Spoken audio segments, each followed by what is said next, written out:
ಸುಳ್ಯ ವಿಧಾನಸಭಾ ಕ್ಷೇತ್ರದಲ್ಲಿ ಚುನಾವಣೆಯ ಕಣ ಬಿರುಸುಗೊಂಡಿದ್ದು ಕಾಂಗ್ರೆಸ್ ಬಿಜೆಪಿ ಮಧ್ಯೆ ನೇರ ಹಣಾಹಣಿ ನಡೆಯುತ್ತಿದೆ. ಅದರಲ್ಲೂ ಕಾಂಗ್ರೆಸ್ನ ಮನೆ ಮನೆ ಭೇಟಿ ವೇಗ ಪಡೆದುಕೊಂಡು ಡಾಕ್ಟರ್ ರಘು ಅವರಿಗೆ ಉತ್ತಮ ರೀತಿಯಲ್ಲಿ ಬೆಂಬಲ ವ್ಯಕ್ತವಾಗುತ್ತಿದೆ. ಬಿಜೆಪಿಯ ಭದ್ರಕೋಟೆ ಎಂದೇ ಬಿಂಬಿತವಾಗಿರುವ ಸುಳ್ಯದಲ್ಲಿ ಕಳೆದ 25 ವರ್ಷಗಳಿಂದ ಬಿಜೆಪಿಯ ಎಸ್ ಅಂಗಾರ ಶಾಸಕರಾಗಿ ಆಯ್ಕೆಯಾಗಿದ್ದರು. ಈ 25 ವರ್ಷದಲ್ಲಿ ಶಾಸಕರು ನಿರೀಕ್ಷಿತ ಮಟ್ಟದಲ್ಲಿ ಅನುದಾನಗಳನ್ನು ತಂದು ಅಭಿವೃದ್ಧಿ ಮಾಡಿಲ್ಲ ಎಂಬುದು ಸುಳ್ಯದ ಜನತೆಯ ಮಾತು. ಗ್ರಾಮೀಣ ಪ್ರದೇಶವಾದ ಸುಳ್ಯದಲ್ಲಿ ಗ್ರಾಮೀಣ ಪ್ರದೇಶಗಳಲ್ಲಿ ಅಭಿವೃದ್ಧಿ ಮರೀಚಿಕೆಯಾಗಿದೆ. ಬಿಜೆಪಿಯ ಅಭಿವೃದ್ಧಿ ಕುರಿತ ನಿಲುವು ಕೂಡ ಕಾಂಗ್ರೆಸ್ಗೆ ವರವಾಗುತ್ತದೆ ಎನ್ನುವುದು ಕಾಂಗ್ರೆಸ್ ಅಭ್ಯರ್ಥಿ ಮತ್ತು ನಾಯಕರ ಅಭಿಪ್ರಾಯ.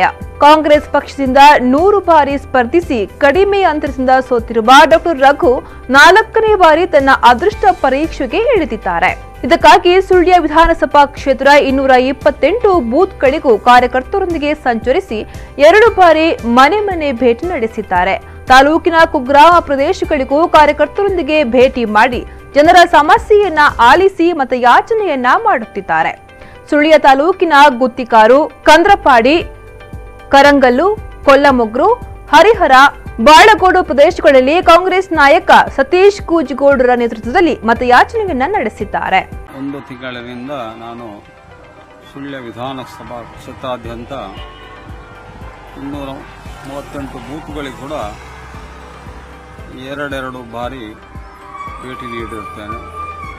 ಇಂತಹ ಸಂದರ್ಭದಲ್ಲಿ ಮತದಾರರಿಂದ ಒಳ್ಳೆಯ ಒಂದು ಅಭಿಪ್ರಾಯ ವ್ಯಕ್ತವಾಗ್ತಾ ಇದೆ.